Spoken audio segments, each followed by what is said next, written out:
Next, many people find consolation in religion. They're comforted to think that when they die, they will go to heaven. But because something is comforting, it doesn't make it true. As Steven Pinker, the distinguished psychologist, has said, if you're being chased by a tiger, you may believe it's a rabbit. But the truth is soon going to catch up with you. The same if a doctor tells you have terminal cancer. You may comfort yourself by believing that he's got the diagnosis wrong. But again, the truth will catch up with you. Comfort doesn't make anything true. Many people think the argument from design is a good argument. This is the argument I'm most familiar with because it impinges on my own subject of evolutionary biology. And I suspect that if you stop people in the street and ask them why they believe in God, this may well be the dominant reason. They look around them at the world of nature, they look at living creatures, they look at the elegance of a bird's wing, they look at a tree, they look at any living creature you care to mention. They notice that it's complicated, they notice that it's beautiful, it's elegant, and it carries an overwhelming illusion of design. Historically, this has been a very prominent argument for why people believe in supernatural creators. It was always a terrible logical argument.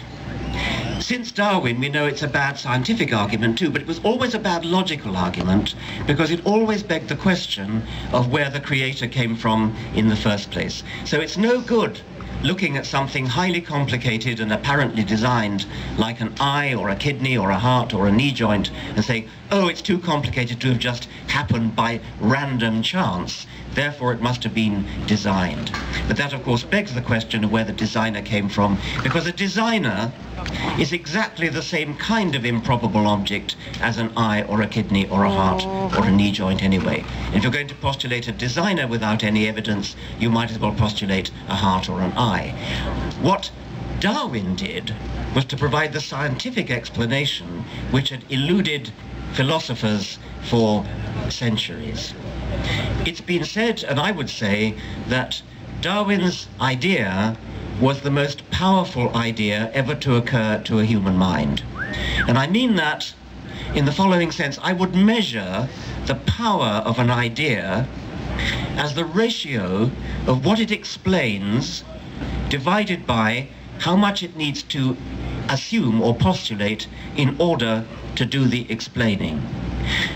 Darwin's theory of evolution by natural selection explains everything about life, including us. It explains the human brain, the human eye.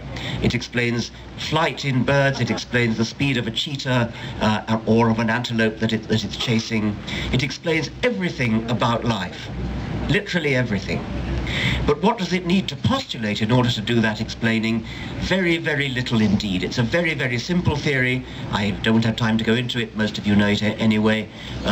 But the point is that it doesn't start with improbable complexity. It starts with primeval simplicity and works up gradually, by gradual degrees, to the sort of complexity that impresses us. The last of the arguments I want to discuss, which might be considered good arguments, is the argument from morality. Many people think that you need religion in order to be moral, or you need religion in order to know what's right and wrong. Even if we did need religion in order to know what's moral, to know what's right and wrong, that again would not make it true. It has nothing to do with it. You can't say, because you need religion in order to be moral, therefore religious beliefs are true. That would be totally illogical. But in any case, you don't need religion in order to be moral. You certainly...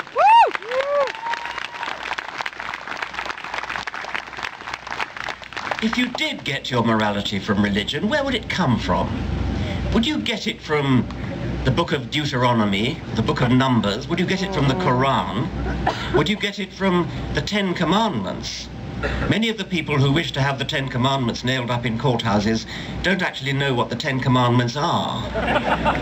They vaguely know that one of them is, "Thou shalt not kill," but do we really need Moses to come down from the mountain with tablets in order to tell us, "Thou shalt not kill"? Oh, thou shalt not kill, I never thought of that before. What a good idea. In any case, it's quite clear from the history that "thou shalt not kill" in the Mosaic law only meant "thou shalt not kill members of thine own tribe." It didn't mean "thou shalt not kill Amalekites or Jebusites or Hivites or Canaanites." Thou should not only kill them, thou shouldst kill all the women except the virgins, which thou shalt keep for thyself.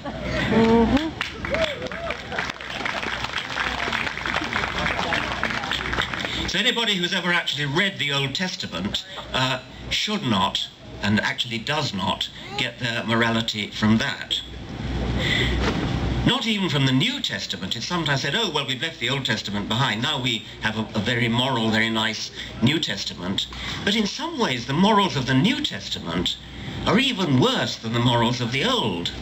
And when you think about the fundamental of Christian theology, it is that God, the all-powerful, all-wise, all-knowing creator of the universe, the designer of the laws of physics, this paragon of creative intellect, couldn't think of a better way to forgive our sins than to come down onto this earth in the avatar of his Son, have himself hideously tortured and executed in order that he could forgive himself.